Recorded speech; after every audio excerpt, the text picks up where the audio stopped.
2023 में इन्वेस्टमेंट के best options. Inflation से बचाएगा ये इन्वेस्टमेंट प्लान। टॉप 3 बचत करने का समझदार तरीका। 2023 रोजमर्रा के खर्च और बचत पर इन्फ्लेशन के प्रभाव का मुकाबला करने का साल है और जैसा कि भारतीय नेटिजन्स वित्तीय साधनों में निवेश करने पर अपना ध्यान केंद्रित करते हैं जो संभावित रूप से उन्हें इन्फ्लेशन को मात देने में मदद कर सकते हैं। इस वीडियो में जोखिम के क्रम में शीर्ष निवेश विकल्पों की सूची दी गई है, आइए देखते हैं। सार्वजनिक भविष्य निधि पीपीएफ। सरकार समर्थित इस निश्चित आय योजना को जोखिम मुक्त निवेश माना जा सकता है क्योंकि इसके रिटर्न की गारंटी सरकार द्वारा दी जाती है। इसकी विशेषताओं में शामिल हैं उपलब्धता, अवेलेबिलिटी लगभग सभी भारतीय बैंकों और डाकघरों में उपलब्ध है। आप केवल एक खाता खोल सकते हैं। खाता खोलने के लिए उम्र सीमा का कोई बंधन नहीं है। नाबालिग का खाता 18 वर्ष की आयु तक उनके अभिभावक द्वारा संभाला जाता है। निवेश राशि इन्वेस्टमेंट। न्यूनतम निवेश राशि भारतीय मूल्य 500 रुपये प्रति वर्ष है। अधिकतम राशि भारतीय मूल्य 1.5 लाख प्रति वर्ष है। आप एक फाइनेंशियल ईयर में 1 से 12 बार के बीच कभी भी कहीं जमा कर सकते हैं। निवेश पर प्रतिफल रिटर्न ऑन इन्वेस्टमेंट। वर्तमान ब्याज दर 7.10% प्रति साल है। पीपीएफ की ब्याज दरें फ्लोटिंग प्रकृति की होती हैं जिसका मतलब है कि वे हर तिमाही में बदल सकती हैं। ब्याज दर परिवर्तन सामान्य रूप से 0.25% से 0.75% के बीच कहीं भी है। परिपक्वता मैच्योरिटी। एक पीपीएफ फंड 15 साल की अवधि में परिपक्व होता है। खाता खोलने के 5 साल बाद आंशिक निकासी की अनुमति है। टैक्सेशन। पीपीएफ में निवेश टैक्स फ्री है। आपके निवेश पर अर्जित ब्याज भी कर मुक्त है। राष्ट्रीय बचत प्रमाण पत्र एनएससी।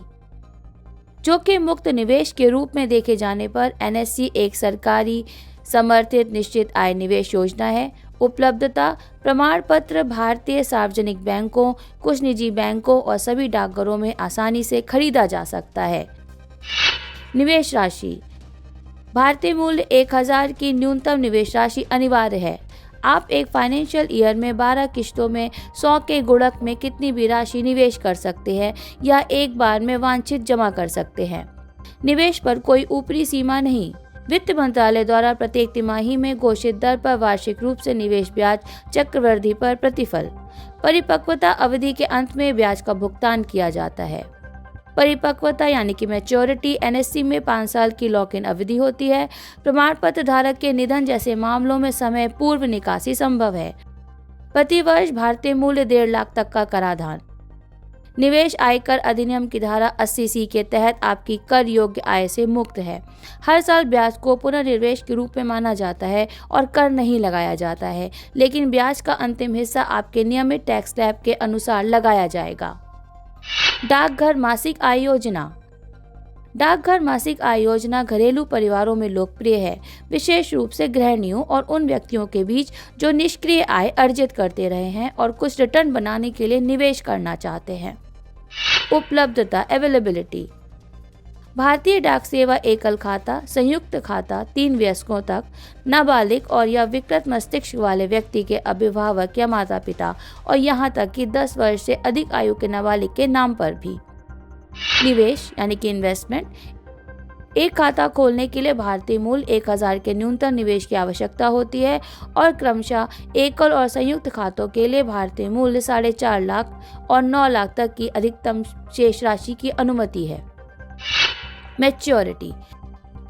अकाउंट खोलने की तारीख से 5 साल बाद बंद किया जा सकता है। हालांकि 1 वर्ष से पहले समय से पहले बंद करने की अनुमति नहीं है। इसी तरह यदि खाता 1 साल से 3 साल के बीच बंद किया जाता है तो मूल राशि से 2% और 3 और 5 साल के लिए 1% काट लिया जाता है। यदि परिपक्वता अवधि से पहले जमाकर्ता की मृत्यु हो जाती है तो नामांकित व्यक्ति दावा दायर कर सकता है। निवेश पर प्रतिफल। यह योजना मासिक दर 6.60% प्रति वर्ष की ब्याज दर प्रदान करती है। ब्याज राशि जमाकर्ता के बचत खाते में या इलेक्ट्रॉनिक निकासी सेवा के माध्यम से स्वतः जमा की जा सकती है। कराधान। जमा पर अर्जित ब्याज कर योग्य है। सरकारी बॉन्ड।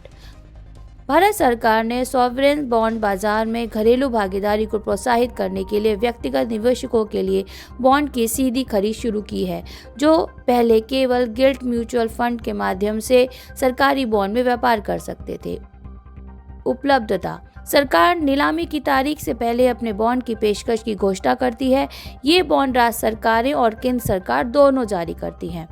राज्य सरकार द्वारा जारी किए गए बॉन्ड को राज्य विकास ऋण के रूप में जाना जाता है और केंद्र द्वारा जारी किए गए बॉन्ड को जी-सेक या सिर्फ सरकारी बॉन्ड के रूप में जाना जाता है। सरकारी बॉन्ड खरीदने के लिए आपके पास बैंक में एक बैंक खाता होना चाहिए। आप डीमैट खाते से सरकारी बॉन्ड रख सकते हैं। निवेश राशि। सरकार द्वारा बॉन्ड की घोषणा के समय बॉन्ड की कीमत की भी घोषणा की जाती है।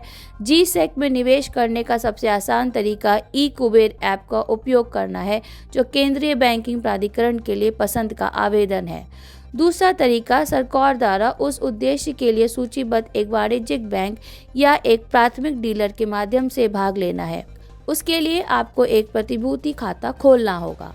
आप इसे स्टॉक एक्सचेंज से भी खरीद सकते हैं। उदाहरण के लिए NCBG-SEC इस उद्देश्य के लिए बॉम्बे स्टॉक एक्सचेंज का ऑनलाइन प्लेटफॉर्म है, जबकि नेशनल स्टॉक एक्सचेंज के पास NSE Go Bid mobile application है।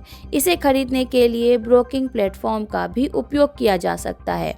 आप सरकारी प्रतिभूतियों के म्यूचुअल फंड में भी निवेश कर सकते हैं। ये फंड सरकारी बॉन्ड में निवेश करते हैं। निवेश पर प्रतिलाभ। अधिकांश सरकारी बॉन्ड निश्चित दर वाले बॉन्ड होते हैं, जिसका अर्थ है कि बॉन्ड की परिपक्वता तक की पूरी अवधि के लिए ब्याज दर तय होती है। बॉन्ड की खरीद के समय निर्धारित कूपन दर के आधार पर आपको अर्धवार्षिक ब्याज मिलता है। निर्धारित बॉन्ड होल्डिंग अवधि के लिए कोई भी कैपिटल गेन या कैपिटल लॉस जब बॉन्ड बेचा जाता है या परिपक्व होता है। ब्याज भुगतान के पुनर्निवेश से आय, जो कि ब्याज पर ब्याज है। परिपक्वता। सरकारी बॉन्ड की परिपक्वता अवधि प्रस्ताव के आधार पर 1 वर्ष या उससे अधिक हो सकती है। इन बॉन्डों से प्राप्त होने वाले ब्याज से होने वाली आय से किसी व्यक्ति की आय वर्ग के अनुसार कराधान कर लगाया जाएगा। बॉन्ड के मूल्य में किसी भी वृद्धि को पूंजीगत लाभ के रूप में भी माना जाएगा और तदनुसार कर लगाया जाएगा। Bureau report with news.